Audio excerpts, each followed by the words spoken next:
ناظرین ایک گندم ڈے دے پہ ایک گندم دیکھتے ایک اج ایک واقعہ یاد آ گیا۔ حضرت موسیٰ علیہ السلام نے کریم رب دی بارگاہ وچ عرض کی تھی، یا ربی انک تخلق عبادک ثم تمیتہم، میرا ربا تو اپنے بندیاں کو پیدا کیتی ولا انہاں کو موت ہی تو دینی، فمل حکمت من ذالک، ان دے وچ حکمت کیا ہے؟ موسیٰ علیہ السلام کو رب کریم نے ارشاد فرمایا، میرے موسیٰ ازرع القمح، تو صحیح میں کرو گندم رہو۔ فزرع موسیٰ علیہ السلام ثم سقاہ واعتنى به، موسیٰ علیہ السلام نے گندم رہائی، پانی ڈتو نے زمین بڑیوں نے گندم پاکتے تیار تھی گئی۔ حتی نجاحا، جڑے ویلے گندم پاکتے تیار تھی گئی نا، اخذ المنجلا، موسیٰ علیہ السلام نے داتری پکڑی تے حضرت موسیٰ علیہ السلام نے اکو یحسدہ کو کٹڑ بہ گئے۔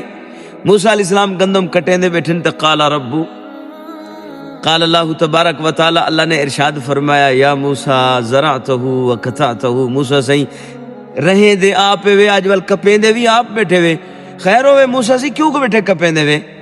تو حضرت موسیٰ علیہ السلام نے فرمایا، حان وقت الحسادی، فرمایا میرے ربا ان دے کٹائی دا وقت آگئے، ہی واسطے کو کٹے دا بیٹھا۔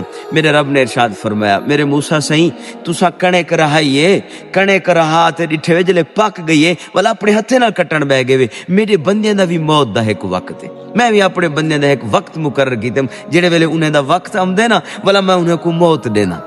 ہندے وچ بھی بڑی حکمت ہے لوگوں، موت بھی اللہ دی نعمت ہے، اگر موت نہ آدی لوگاں کو پیاں پیاں کیڑے پے ویندے، اگر موت نہ آدی نا لوگ تڑپتے ہیں، لوگ تڑپے نہ پر روح نہ نکلے ہاں نا، تو لوگ اج بھی لوگ سارے آدن نا دوئی منگ دن، اللہ سے چل دے ہل دے مار دی، موت منگ دن لیکن موت نہیں آندی۔